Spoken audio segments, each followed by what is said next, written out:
And welcome, folks, to another edition of the Michigan Football Breakdown focused on the offense with Al Borges. And we are breaking down a Michigan victory, an expected Michigan victory, but this was an important game from an approach standpoint. Would Michigan get more aggressive with its freshman quarterback? That was the question coming out of the Oklahoma game. Would its identity be tied up in quarterback dependency or quarterback dependence? Well, Mr. Borges, it would seem that the answer to both of those questions is a resounding yes. How are you this afternoon, my friend? I'm wonderful, Sam. How about you? You doing all right? Hey, man, no rest for the weary, as they say. Well, I know, Sam. You go, and doggone it, sometimes you run out of gas. Yeah. Hey, man, I just feel back up. Gee, Just feel back up. I got a pretty tall, it's a pretty, I think this is 16 ounces of Red Bull. yeah. 16 ounces of Red Bull. Got the Coke over here. Hey, man, we just caffeine it up, Al. I Caffeine it up. know. After a while, we got to hit you over the head with a baseball bat. It's unbelievable. Yeah, got to make it happen for the people. And so, especially coming off of last week's game where, it was conspicuous the absence of Bryce Underwood's legs from the game plan. Well, Well, they they weren't were absent they were they from were this in game, Al. attendance this week. Yeah, they were there present and accounted for this week. Yeah, it was a completely. Oh, look at that! See, Sam, that keeps him charged. Yeah, we got to put a limit on those a little bit because when you have too many of those, you get a little out of hand, and you're not real good without them. But when you drink a couple, holy Toledo! But anyway, scrambled 6 times, Sam. Pulled the ball down, scrambled 6 times, all plus gains. Okay, they turned him loose. They took 8 shots down the field. 8 shots. Okay, that's a lot. And on some of those, he pulled down and ran, but they were designed to be taken down the field. So it goes hand in hand with the what did you say? Took the bubble wrap off. I think that's how you put it. Bubble wrap I off. took the training reels off it. But third down was excellent. Excellent. Kept the chains moving with passes, with scramble runs, with things of that nature. Uh, really nice to keep drives alive. And then a few things that stood out to me. Their stretch play is becoming more and more of a factor. They ran 8 stretch plays during the game, and they're doing some RPOs with the stretch play. The way they're running that stretch play is they're running it with a little line route, so they're getting split flow action. They're freezing those inside linebackers, and they're able to run that stretch play because they can get the backside linebacker because he doesn't always run with the stretch. Mm-hmm. So that play was a factor, and they're not afraid to move the pocket, which I thought they probably should have done a little more of last week. But what with the naked bootlegs, the sprints, and that last power pass that he ran in for a touchdown there, they're not afraid to move the pocket. 10 RPO, Sam. They are alive and well still. Okay, Mm-hmm. 10 RPO / run control, bubbles, spot routes, line routes, you name it. They're a factor. And I think what they've done with Bryce is they've kept those passing concepts consistent and simple. Okay, they run in all 3 games. You've seen dagger routes, the post with the dig coming in behind because he's good at that. Little short stick routes to the tight end. He threw a beautiful flood route, a little post corner off a play action pass was a great throw.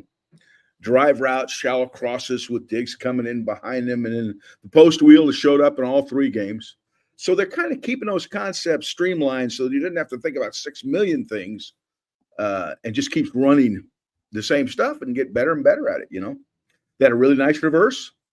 They really nice reverse. Again, did a great job in 2 minute.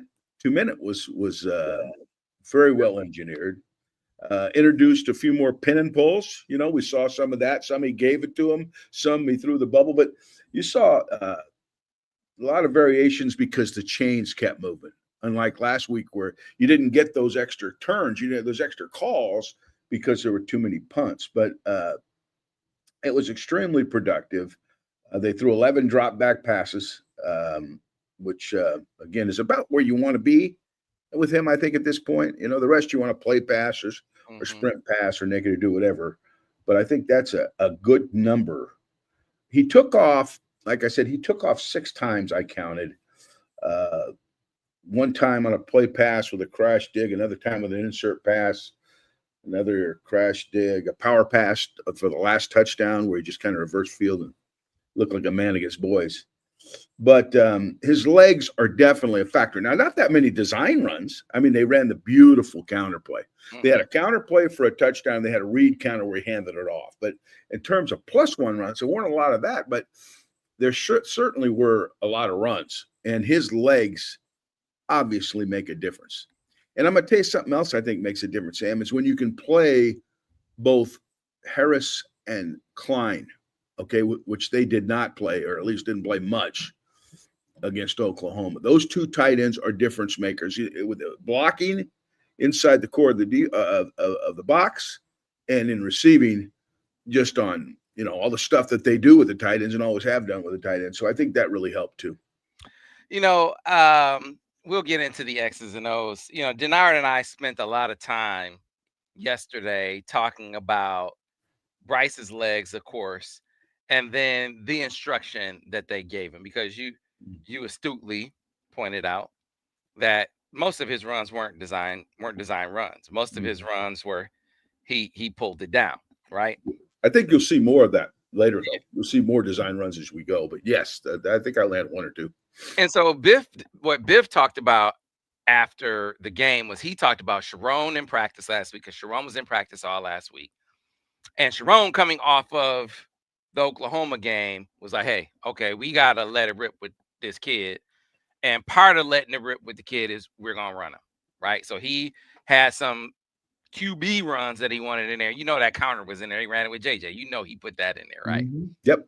But what Biff didn't talk about, and this is what I want you to touch on, Al, and why we touched on it so much yesterday, the psychology of the quarterback, the psychology of the young quarterback. That's as important, if not more so, in the analysis of that game, to me, as anything, because they got him to be decisive, even if it meant you're going to leave some plays on the field, right? But you're going to make a play. You're going to make a play with your legs at the expense of, there might be some things you leave on the field in the pass game. You'll get those later. We'll talk about that later. For now, run this ball, be decisive, because that'll be positive for us on the field, and it'll bleed over to the other parts of the game. Right. It was kind of, if you see it, a little bit of a Denard Robinson mentality. If you see it, take it. You know what I mean? If you see it, take it. So what happened, and I had him like 3 times for sure, where he had open receivers with a good passing pocket, but took off and ran for big runs. Okay.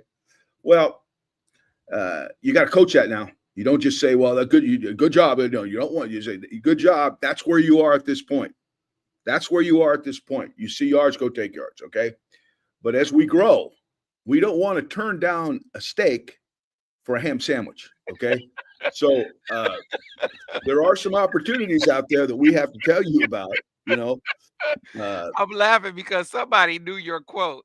They pulled that. You used that quote like some years ago. And Yeah. that's tell you how we got some loyal listeners and followers, because they pulled out that exact quote. I think it might have been Steve Horn who said, I knew it was coming.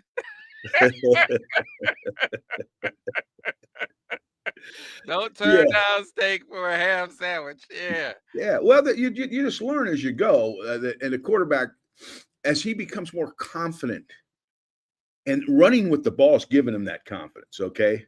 He'll start saying, okay, I got to take a look at this first before I start running, because I can always run. I got that, okay?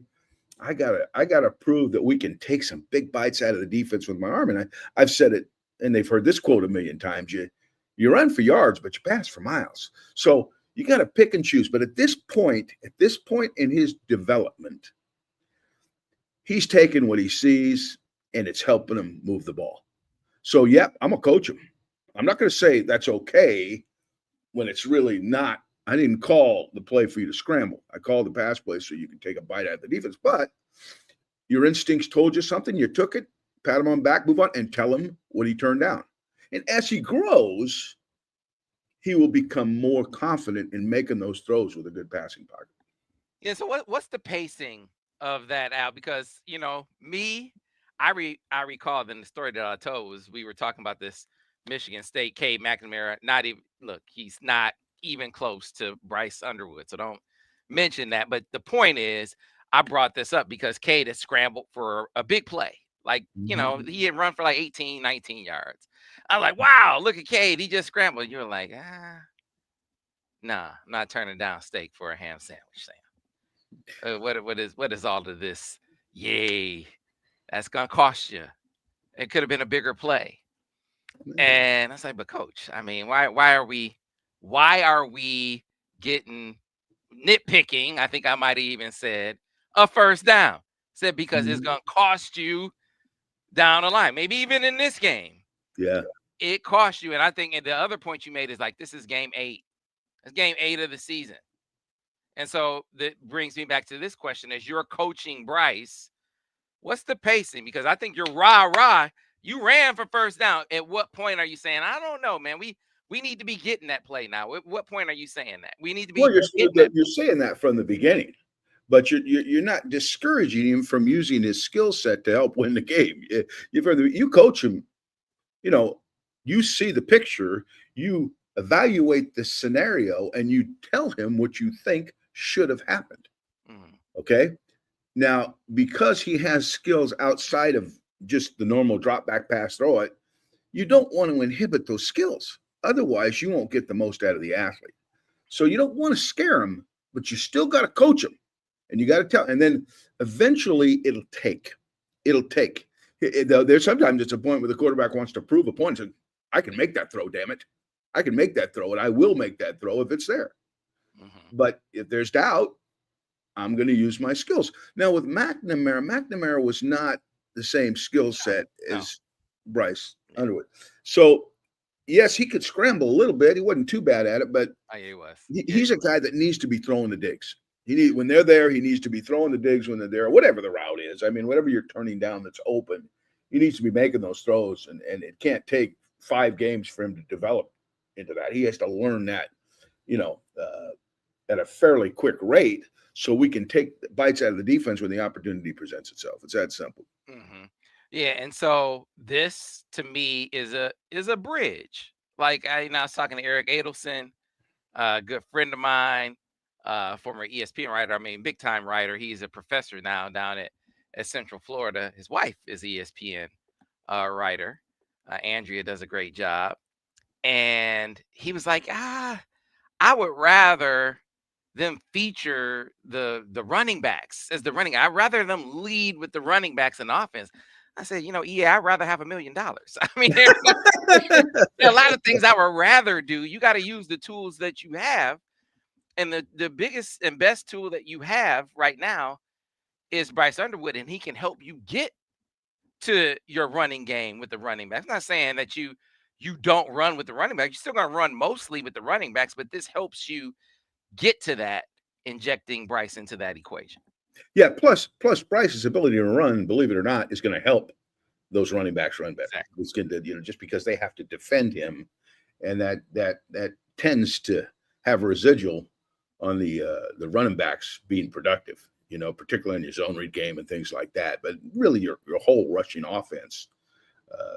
The big thing, Sam, and we talked about this ad nauseum, is how many times do you want him to run? You know what I mean? How many times do you want him to run? Because that's a factor. And I think in this game, it was probably about right. It's probably about right. It wasn't a +1 running circus by any means, but it gave him a chance to threaten the defense in that way and opened up other opportunities, whether it's just for him running for a first down and giving you 3 more calls, if nothing else. Yeah. Well, glad that they made this pivot. This was, it could have been one of those situations where if they were as stubborn as a lot of fans thought they were, or if Sharon was as stubborn as a lot of fans thought he was, then he would have just came out against Central Michigan and had them do what they had been doing, and that was not the mandate. And so I think that this will be what will allow the offense to be able to play or perform at a high level until Bryce sees the whole picture. You can still perform at a high level because he has legs that work and you're adding other pieces. So you said the stretch play. Al, can you run outside zone and inside zone successfully concurrently? Can you have both of those schemes, inside zone, outside zone, gap scheme? Can you run all of those schemes at the same time in your offense effectively? Is that a far-fetched notion? No, well, certainly you can. Absolutely. A lot of teams do. That's not. But I think a few years back, the Alex Gibbs outside zone play was very, very popular. And some teams still run. I see Iowa still runs it some. And it was a play that you had to pound and run and run and run 29 to 35 times a game.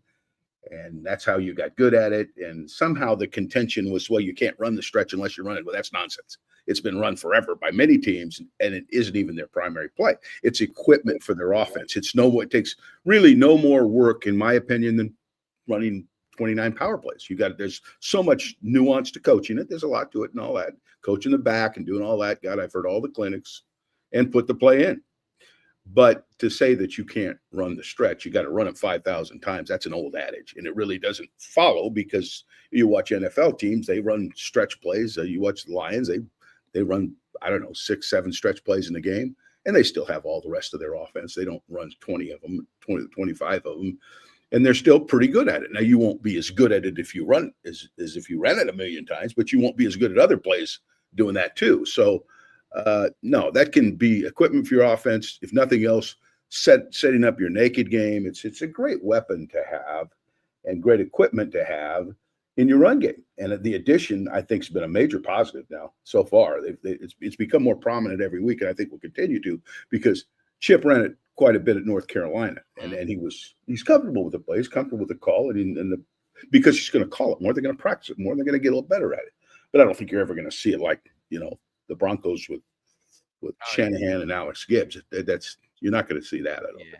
Yeah. This was something that we talked about in the offseason. What was Chip going to add to the offense? You knew he was going to add RPOs, and you knew he was going to try to add a stretch element to this game, right? So now you said this is excellent equipment.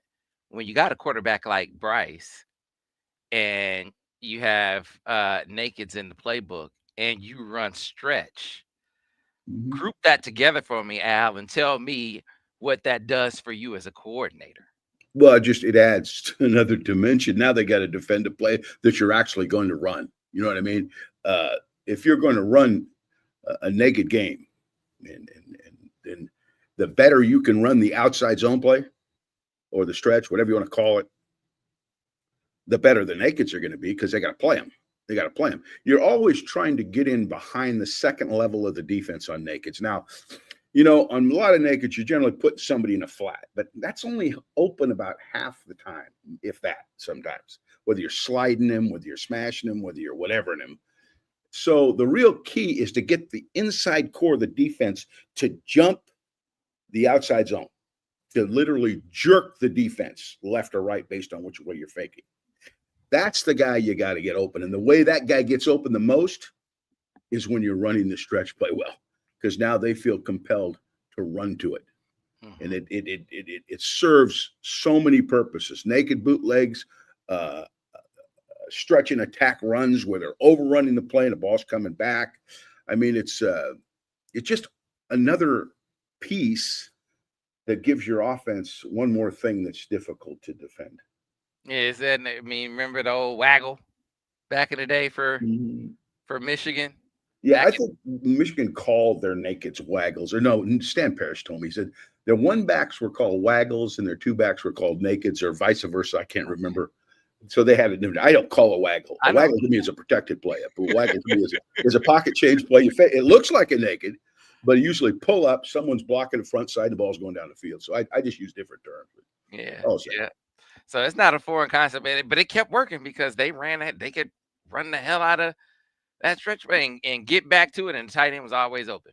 Yeah, see what they did really well, and Michigan does some and did with Harbaugh, is what he called stay nakeds. Okay, stay nakeds are when you're faking one direction, you're going the other direction, but you're not necessarily always sliding somebody into the flat. the guy could be blocking the edge so you can pull up and take a ball down the field. That was one of Stan Parrish's favorite plays. And when their championship season, they ran the hell out of that play. So, there's a lot of ways to do it. Yeah. So we saw some pieces to the puzzle that add to the equation, Al. As you went through, clearly you were encouraged by Bryce running the football. You were encouraged, you said, by the Hanson and Marlon Klein, his return. You were encouraged by that. You were encouraged by the stretch play. Were there any other aspects of the 63-point explosion that left you encouraged, even if it was, I keep saying even if it was Central Michigan, but even though it was Central Michigan, it left you encouraged? Oh, the downfield throws. He threw a beautiful flood route. And on third down, this was really a nice play. They ran a drive to the field, to the short side, which is shallow cross with a dig and a tight end. And they ran a little smash concept to the field, and the corner opened up. And he dropped. He looked like an NFL guy. Quick little hitch step, put it up where the receiver could see it easily, dropped it right in his hands. Just a picturesque football play that shows me the talent level he had. I mean, I like the improv because they keep calls going, but I love when plays get hit by structure. I just love because it's the epitome of execution, right? It's how you draw it. When they do it, how you draw it, that excites me. And they had some of those plays in this game. It wasn't all the quarterback chase just taking off and run. That's just a couple of them, but there were other ones. So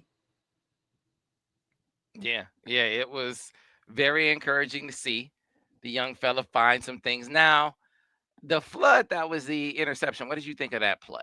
Well, he just dumps it in the flat. He got a little greedy. He'd hit a few passes and he's feeling his oats. So he took off. And it probably was even completable, okay? But it was going to be tight, okay? It was going to be tight. They kind of fell back into it. He left it a little short. But if you look at the all 22, you see if he just takes the ball down in the flat, it's going to be a big gain with a run after catch. So I just think he probably forced that. And it forced it a little bit, It wasn't like god-awful force, but it was one that I think he could have just taken a little check down in the flat. He'd have been good to go. Yeah, so you accomplished a lot in this offensive game plan to get you ready for Big Ten play. Much of it mandated without your coach. So put me in the shoes. I don't know if you've ever been in a scenario where you went through an entire week of game planning without the coach. They had the benefit of playing a Central Michigan in advance of Nebraska, so they could actually focus on, I'm sure they did, focused on some Nebraska stuff last week too. And so Sharon could be there for that part of it. But now going through this week, Al, kind of take me into what you think this week of game prep is going to be like without the head coach there. I'm sure he gave his marching orders, but how do you carry those out and carry those throughout the week of practice? I think, Sam, it's business as usual. Like you said, he gives the marching orders. I promise you, Sharon's still going to have his hand in how this game is played, okay, or how they go about playing this game. But I think you make it as seamless as you can to the players. I think that's critical. And they've done this. This isn't the first time they've been in this situation, okay? But Right. make it seamless. Don't give them any trap doors. Oh, we don't have the head coach. It's an excuse to lose. Just, hey, his input is always there, even when he's not there. And we're going to do our business the way we do it every single week. Our travel's going to be the same. Everything's going to be the same. And we're going to make this just as seamless a situation as we possibly can. Don't make too much of anything, and I think they'll be fine. Yeah. And so, Chip, the game he caught, I mean, look, he scored 63 points. I'm sure you're going to give him an A when the grades come around. But what did you just think of the game he called against Central? How he group plays, how it all went together. What did you think? Well, I really liked the approach, but it was aggressive. I mean, it was really this to me, and I think I texted you, but I don't remember. This is more what I'm accustomed to the way Chip calls plays, because I sat next to Chip in the booth at Auburn for a year, and this was much more the way he goes about his business. He started the game with a shot down the field. Now it was incomplete, but that's kind of, and came back with a bubble. And then on third down, they threw a little, what I call a chase route, where one guy shallows and then the guy comes in behind, and they converted the third down, came back out and ran a little stretch RPO, and completed the ball on the RPO. OT read, run. So they were throwing the ball. I think they threw the ball. Now, remember, I broke down only 59 plays. After Bryce came out of the game, I watched the game, but I stopped breaking it down. But in those 59, I think they threw the ball on first down 6 times, which, probably around maybe not quite half, but and when they threw it, most of the time it was taking a shot. So, but I didn't even break it down how much they threw on first and second down, but that was even closer to 50-50. So it was much more an aggressive mentality. He did not get away from really what they did in the first 2 games. They were still able to RPO, still able, they didn't always throw it out there to the spots and to the line routes and those things, but they were always available to him if he felt like the box was loaded. So that part of it didn't change. I thought the run pass mix was good, and really, when you keep those chains moving, Sam, you can keep calling plays. You can present more stuff to the defense to defend, and really the play calling gets easier. When you're 3 and out, or when things aren't going so well, it's hard to set anything up. So he did a really nice job with that. They threw in a little insert zone and a little insert zone pass, which we did not see in the prior 2 games. So they had a really, really nice, and I don't know if he audible to this or not, but he slowed the action down for some reason, and I'm not sure whether he was checking it or just confirming something, but he ran a little sprint and threw a little switch bench route on the sideline that was beautifully converted on a third down. I mean, it was 3rd and 10, and he hit Samaj, I think, for a first down, which was nice. So I think the play calling overall was solid as hell. And I think if they can continue to convert third downs, continue to keep the ball moving, the play calling's, going to always be good, because the play caller's in a lot better situation. So, Al, what fans are wondering? So why not start this way? Why not start out the season featuring Bryce? Why does it take getting to game 3, losing to Oklahoma, to get to the point where you play this way? I think, I don't really know, but I do. My contention would be that old habits die hard. You got a young quarterback, right? You don't want to put him in a bad situation. Your history is such where you've been able to grind the ball, run the football, take pressure off the quarterback. Even when you had a guy like J.J. McCarthy, who was a first-round draft pick, and those are the things that have been successful for you. So I think that they went back to the womb a little bit, but didn't have the success they'd hoped for, and it just didn't work out. So you get to the third game and say, well, we might be a little different team. We might have to do this now. Everybody say, why didn't you just do that at the beginning? Well, because, as a coach, you're thinking the quarterback's young, hostile environment. Let's not put too much pressure on him, blah, blah, blah. I know. And everybody thinks after the fact, if they'd have just done this at a 1, now I'm not sure they would or wouldn't have. But you have to learn from some of those situations to realize what you are. Because when Bryce Underwood's never played quarterback at Michigan before. Okay, this is his first year, and there's certain things that you may have to do that you didn't anticipate, maybe more than you wanted to do. Maybe if your team's really, really good, less than you wanted to do. But it didn't turn out that way. It turned out after a couple games, you're saying this guy has got to be used for us to be able to beat anybody any good. Yeah, it's an interesting dynamic, to say the least. But hey, at least you got to the point where you figured it out after game 2. You didn't spend the whole season trying to, beat your head against a brick wall. Yeah. And the brick wall wasn't going to go anywhere. I think the offensive line will get better. I just don't think it'll be great this year. And it's good. They played well in this game. I tell you, they did play well in this game. Now the matchups, we know the matchups aren't the same. Yeah. But it was growth. Any way you cut it, it was growth. Yeah. So we'll get into the grades for Gorgeous Borges. If you have questions for Al, put them in the chat right now. If you have questions for Al, put them in the chat right now, and we will get to them after he shares his grades. So, Gorgeous Borges, give your grades to the Michigan offense. Well, this was a good, very, very good performance by a lot of people. starting with the offensive line. There were the things that were not perfect, okay, which they never are on the offensive line. There's just too many guys playing, but they were really pretty darn good. Combination blocks were good. I mean, I gave them a B to B plus. They had no one that stood out as a weakness. We said, "Oh my God, they couldn't do this." But there were a few instances that you still say, "Hey, we got to get better here," or blocking the edge rush, or doing whatever. But they were very solid, and the tight ends were very, very good, receiving and blocking. I had very few mistakes there. I'd give them an A minus. I mean, they were good, made some plays, and I'm telling you, they make a difference when those two are in there. It makes a difference. Sometimes a subtle difference that you may not even notice as much because it may not involve making great catches or whatever. But they were good. The wide receivers, I had 2 drops. I gave them a B.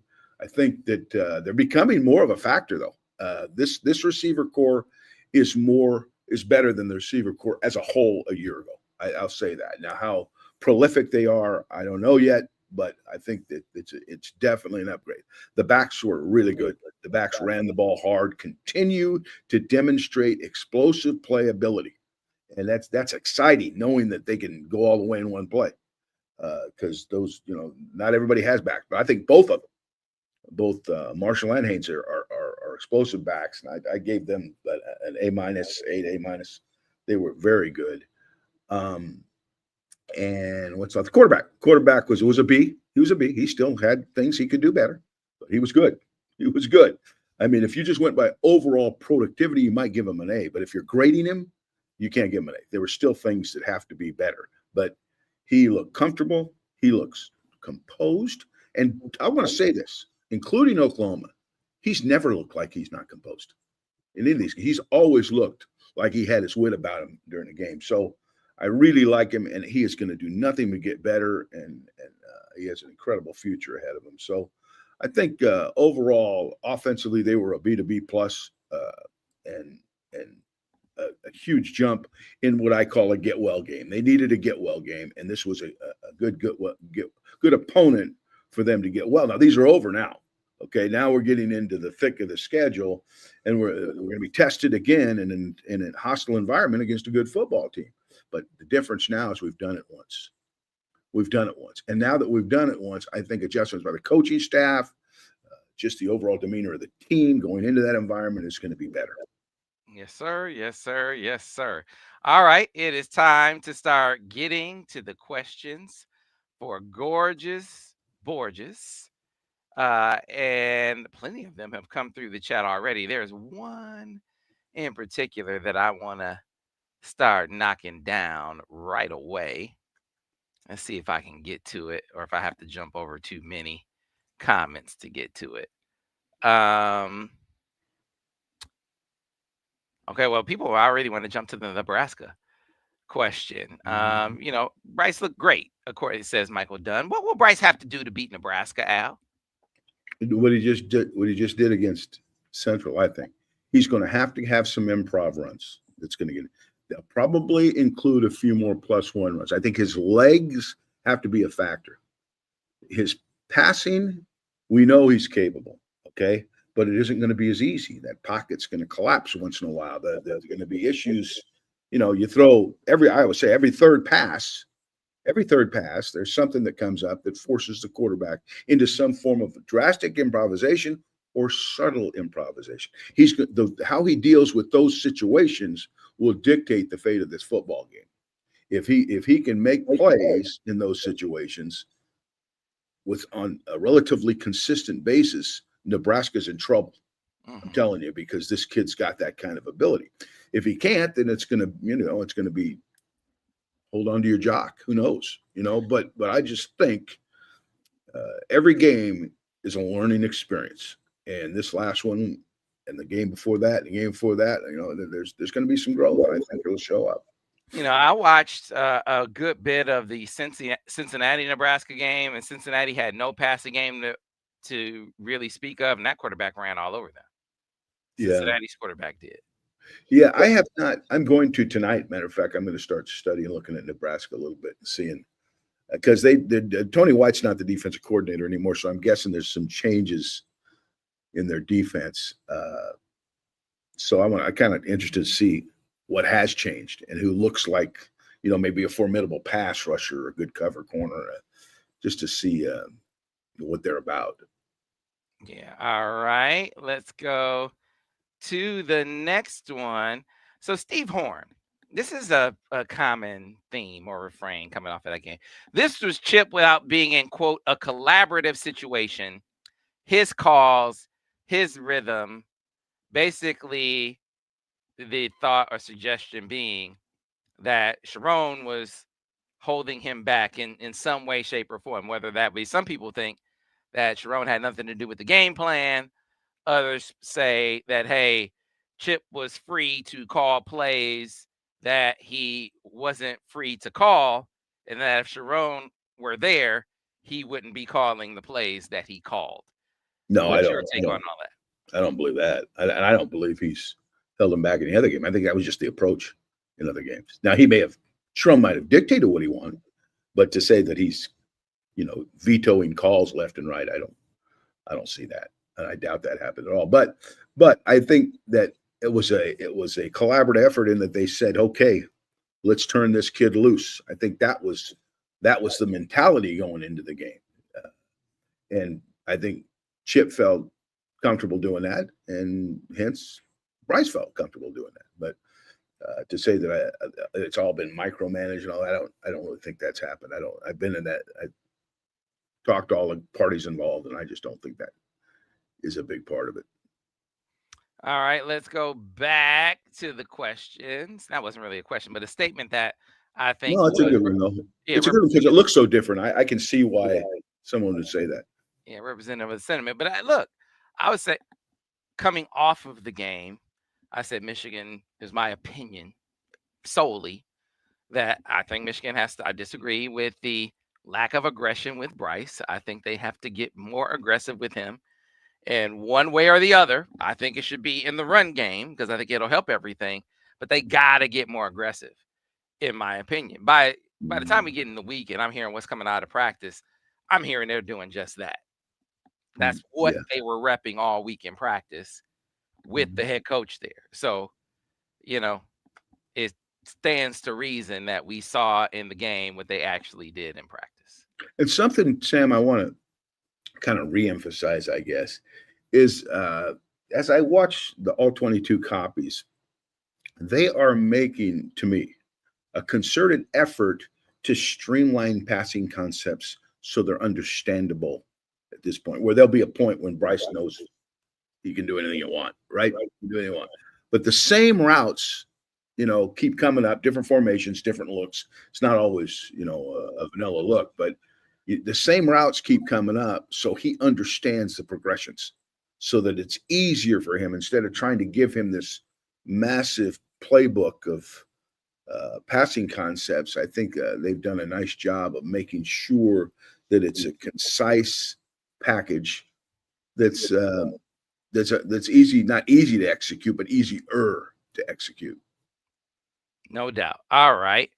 Let's get on to the next question for Al, which comes from, this is a good one, Al. Jennifer wants to know, why do you think we are missing field goals? Those used to be super, just so automatic, Al. What do you see? That's above my pay grade. I don't know.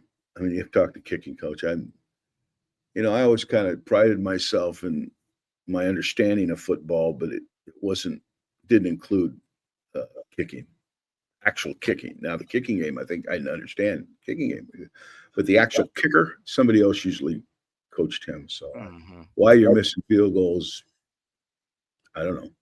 Sorry, I don't have an answer to that. Yeah, I don't think it's going to affect the approach anytime soon. I mean, the guy has too much of a track record for it to alter your thinking, right? Wouldn't you say, Al? Yeah. Hey, I mean, this guy's talented. I mean, he's kicked some clutch kicks and some long ones, So I think that's just a temporary setback. I think he'll be fine.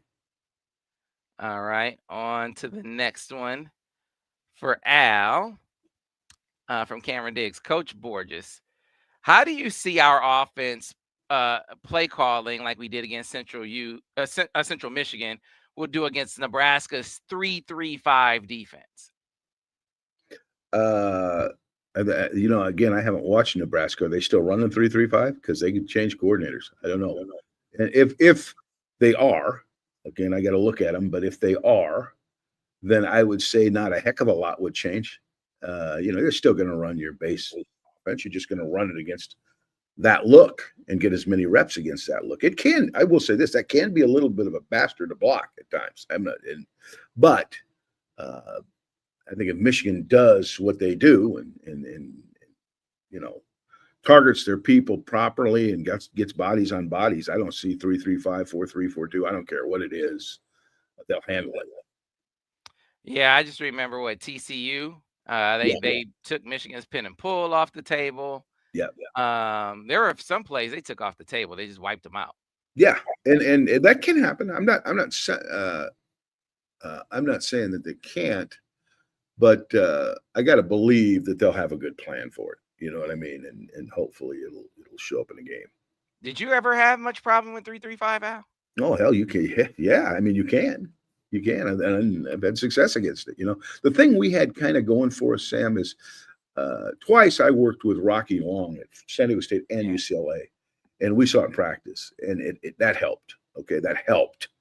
But it can be so different every week. Now, certain guys don't do that, though. Certain guys don't change their looks constantly from the 3-3-5. Rocky did. That caused you. Some guys just play 3-3-5, and that's how they play, which to me is not near as big a deal as getting a completely different package of 3-3-5 that you didn't see maybe in the previous two games. That can be a headache. But it's about spotting the front, seeing the front, being disciplined enough to know when to slow down with the movements, and a lot of nuance, but it's blockable. It's just a little different. Well, hey, man, Nebraska did a heck of a job.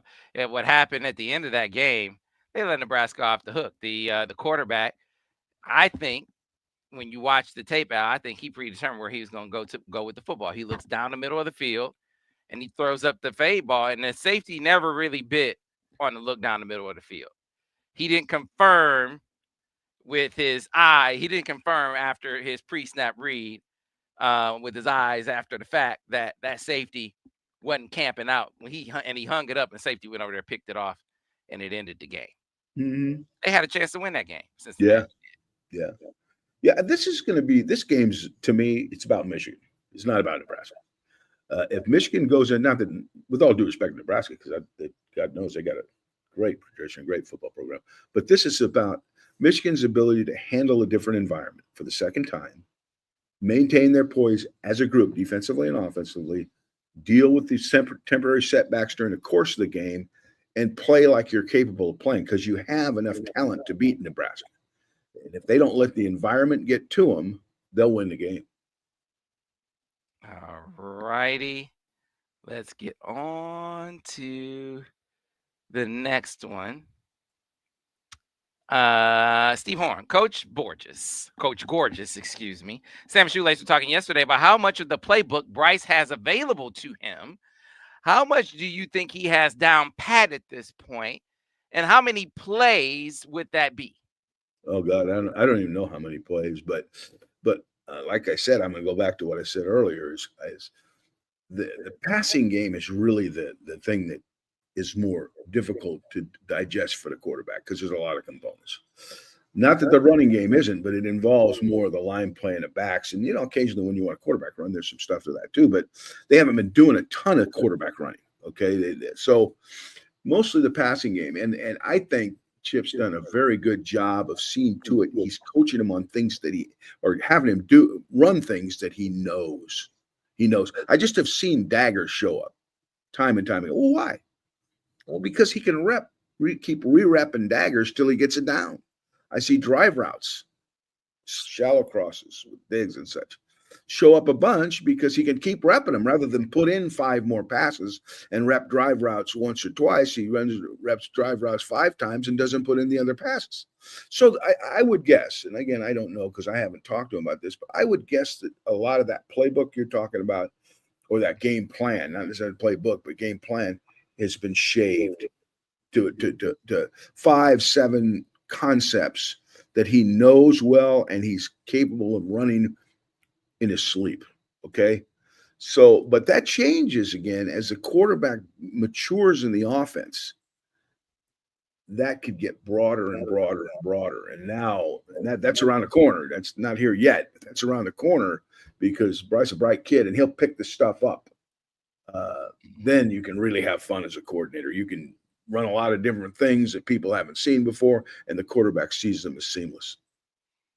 All righty, Al Borges. Let's get back to the questions for Gorgeous Borges. Someone wants to know. Brian Miller says, Al, what would be your approach to this game? I think I have an approach very similar to last game. Is turn him loose. This is a good team now. Okay, so we got to find out if I just believe, and I talked to you about this, Samus. I think to beat these kinds of teams, the quarterback has to be a factor with his arm and his legs. So I would take a very similar approach. Maybe add a couple more quarterback runs.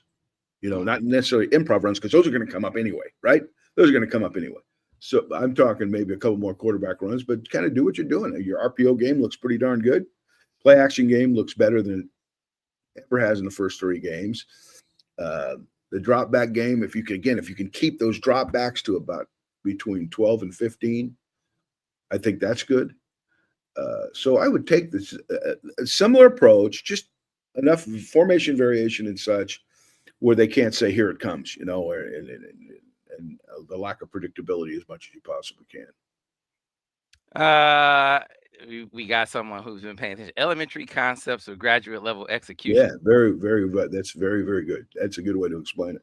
Yeah. Now, but it doesn't have to always stay that way. Just know that you can get into, you can leave elementary concepts and get into some, college concepts, pro concepts once the quarterback's comfortable. It is a building process. All right. Scott L wants to know, Al, how many screens did they run against CMU? Did they go away from that?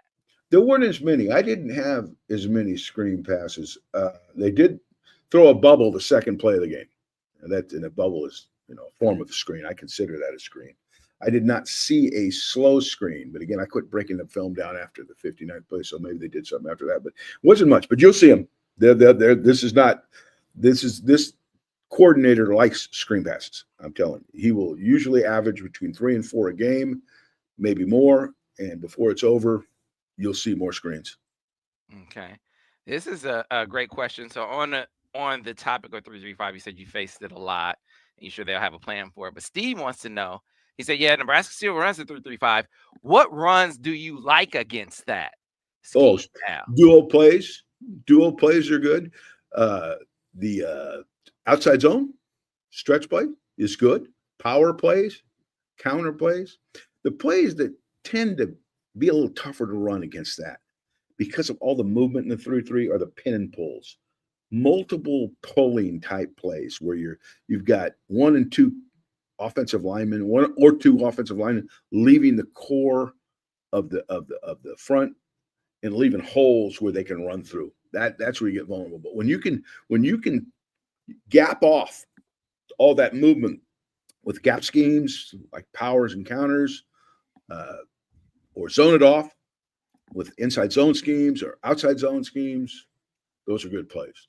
So when you say out of the core of the offense, so you can run tight end to tight end. You can run counter OT. Yeah, that type of thing. OT is a little harder, although I've seen people run it on them. It's not that you can. But usually an O with somebody else pulling, maybe the tight end, maybe an H-back.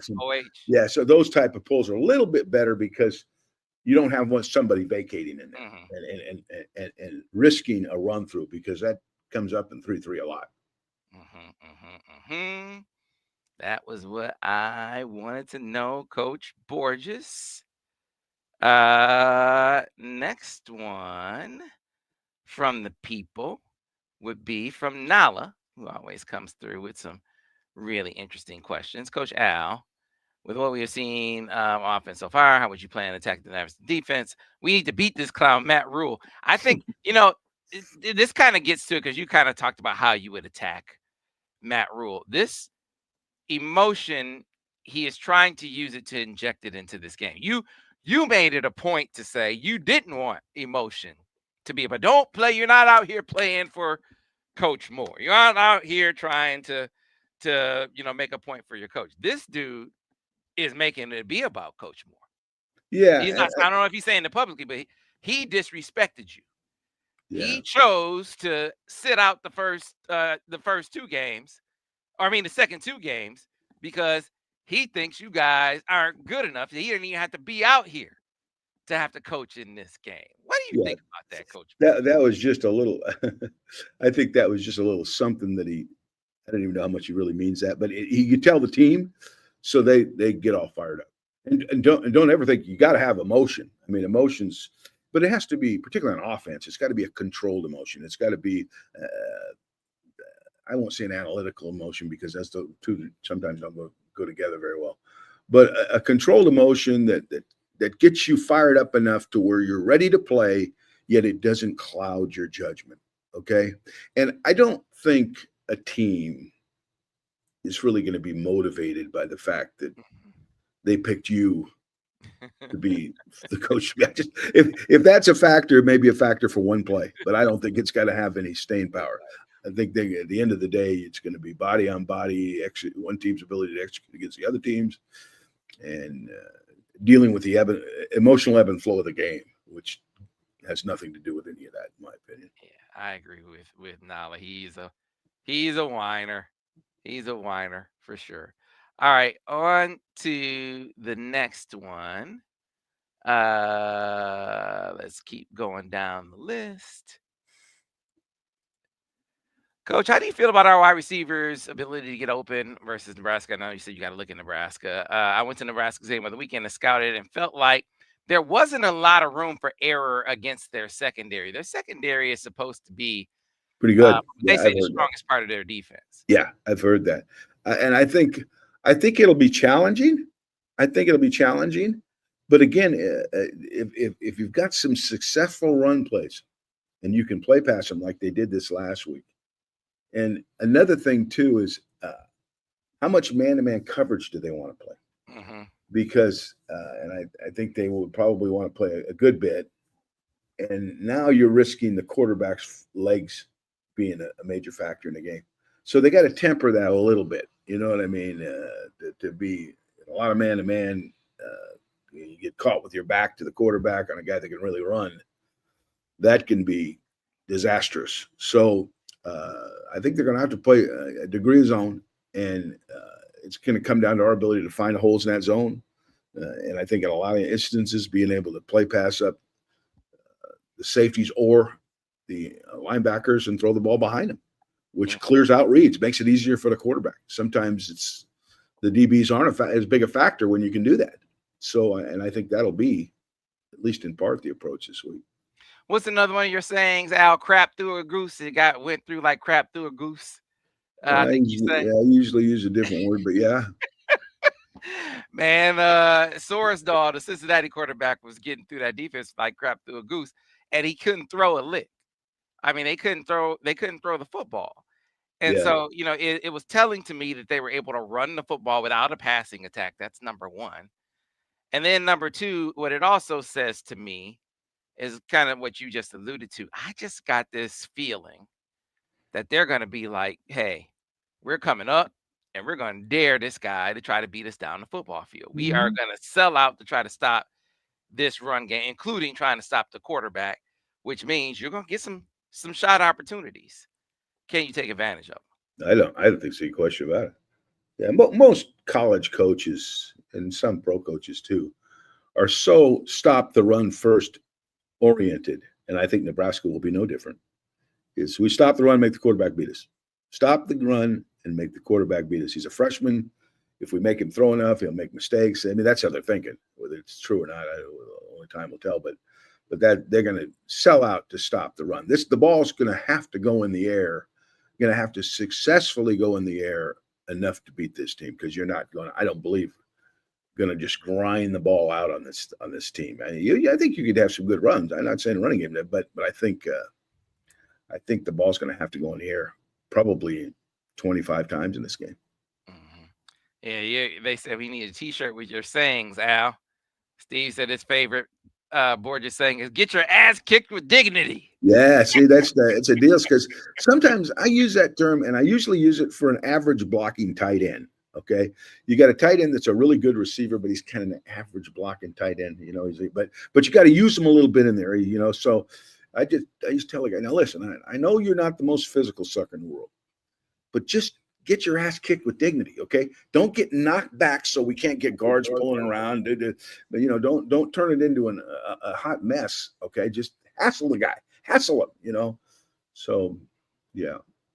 All right. So the two posts sequence here by Kellen Sandifer. He says, "I just want Bryce to protect himself when running. Coordinators are going to say light him up when he does it. Bryce has shown that he will engage in contact while running. Al, how do we get Bryce to run and get down or out of bounds to avoid contact? Even though he's a bigger QB, eventually he will get rocked." Yeah, it's a lot of that's certain quarterbacks. I had no trouble teaching hooks, hook slides, or running out of bounds. Certain quarterbacks, no problem. But I could never get Denard to do it. Devin never played baseball too. I don't know how to slide. I'll show you how to slide. I don't know. I couldn't ever. I could never get Cade McNown to do it. Wouldn't do it. I said, just slide. He goes, no. And then he'd yeah, I got your coach. He'd never do it. Okay, so as much as you want him to, their competitive juice overrides what you want him to do at times, and take some massive hits. So, Well, yeah, I coach him, but if he's not that kind of guy, you're probably not going to get it. Al, I got a news flash for you. You probably figured this out. But Denard said I was never, no matter what Coach Borges said, I was never going to slide. Never.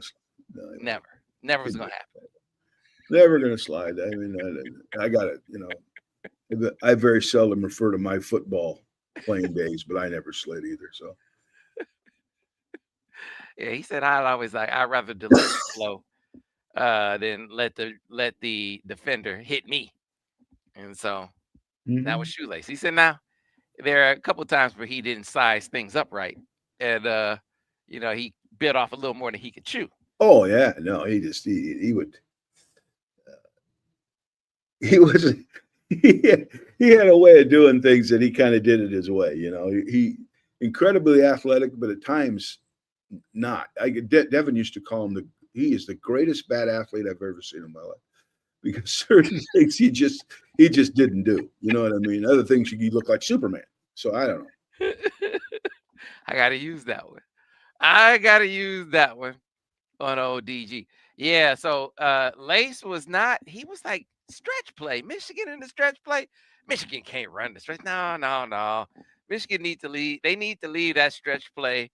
No, Michigan is a duo team. Duo and counters and powers and Al, that is burned into the consciousness of a lot of football people. Like football people think that unless you specialize in outside zone, you can't run it consistently. No, and you're saying not true. Unless you specialize in duos, you're not going to run that very good either.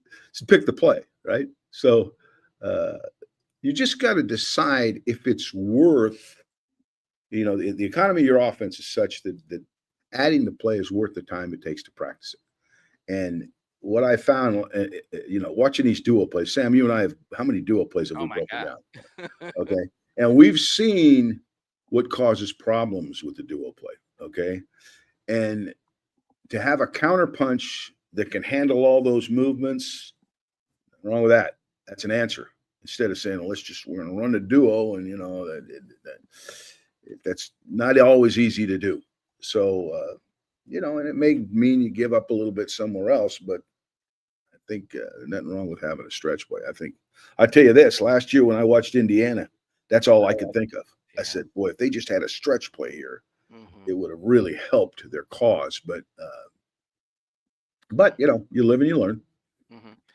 So, economy of offense, because if stretch was the play du jour versus CMU, what came off the table in that game relative to other games, would you say, Al? Well, I can tell you exactly what they did.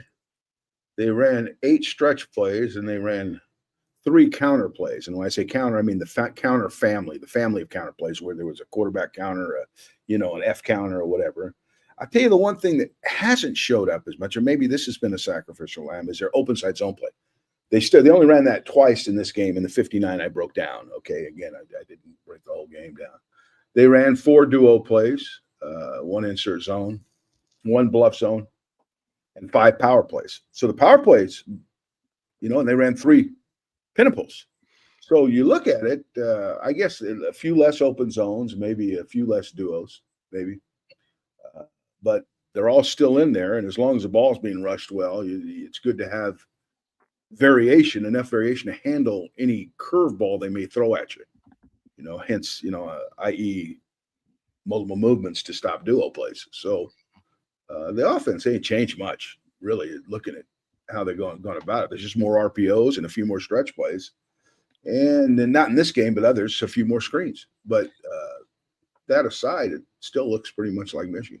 Shoelace made it, and we're coming up on the end of the episode, folks. So if you have questions for Gorgeous Borges, put them in the chat right now, and I will get to them. But Lace and I were talking yesterday about things that you can add to the offense, or how you can simplify things in the offense to allow a player to play more or to play more freely, like they did Bryce. They simplified in some ways, and then they made decisions simpler for him in others. So, like on pass plays, listen, the minute you feel like it's too hot, leave. Or if you can't, if you're looking out and you're trying to see the picture and you can't really see it, you can't find an open receiver, just run. Right. That is where they are right now. That simplified things for him. And so someone said, hey, well, why can't they add this to the equation now and that to the equation now? They said, well, even if you think Bryce is ready for that, are the other guys on offense ready for that? Yeah, there's more than one guy. They add this point. other stuff. And so my question to you, Al, what if I have a young receiver I want to play more? And I'm thinking specifically Andrew Marsh, right? And I know it can be difficult for them to get their young receivers up to speed on all the shifts and motions that they have in their offense, all the things that they want their receivers to be able to do in route adjustments as well, to have them ready to go, to be able to run the full complement of pass plays. But what can I do? I want to play this guy more. Help me play this player more right now. Like this week, I want to play him more plays. How can I do that with this guy? Well, there's, if I've had that, young guys are really good, but really don't know the offense yet. You got to get him in. One, you can tag his responsibility every time. Now that's more verbiage and harder on a young quarterback. You can tag, okay, this is the play, and then tell him in the call what to do. Number 2. Another thing you can do is assign a player to him, a guy that's in there all the time, a receiver that's in there all the time, and you tell, hey, Jones, you make sure that Smith is in the right spot, doing the right thing all the time, because he's the guy you're telling to do it is such a smart kid, he can handle it. It's not overwhelming for him. You know what I mean? That's another thing you can do. And number 3 is you can package him. You can put him in and say, okay, he's going to run these 5 to 7 plays, and he's going to practice the hell out of these 5 to 7 plays. He's going to know these like the back of his hand. Nobody's going to have to tell him where to line up or whatever, instead of try to spoon feed him the entire offense. Okay, so there's ways around that. You know what I mean? There's ways that you can do it. And sometimes maybe a combination of any one of those two or three. But you can do it if you want him in there enough. I'm going to put this kid in, and he's going to run the reverse. He's going to run the drive route. He's going to run the corner route on the smash. And he's going to run a shallow cross. Okay, those are the this week. I don't even want you to worry about the other parts of the offense. I want you listening to the meetings and everything so we can learn all that. But you put them on your sheet. You say number whatever. What number's Marsh? 8. I believe. I don't have it committed to memory. Doggone it. Sorry. It's okay. Whoever he is, I think number it is. 4, number 8, you put it on your sheet. Number 8's going to be in there for this play. Put it right by your call sheet. Okay, so you can call him in the game as soon as you put the play. Number 4. They say number 4. Yeah. Okay. 4 is going to be in the game when we run this play. These 5 plays, 4's in there. It's on your sheet, so you know before you call the play. Hey, get me 4 in the game. Okay. So there's ways to do it. You just got to. If you really feel like he's got to play and do certain things. I mean, I've done that throughout my career with multiple guys, and not necessarily freshmen that hadn't learned the offense, just tagging guys to be in the game so we got the right guys doing the right things and the things they're best at. Yeah. I guess the key, I should ask this question better. How do I play him more plays without tipping? That is a pass play, right? That's the key. You don't want to tip what you're doing. No, and you put him in there for a run play.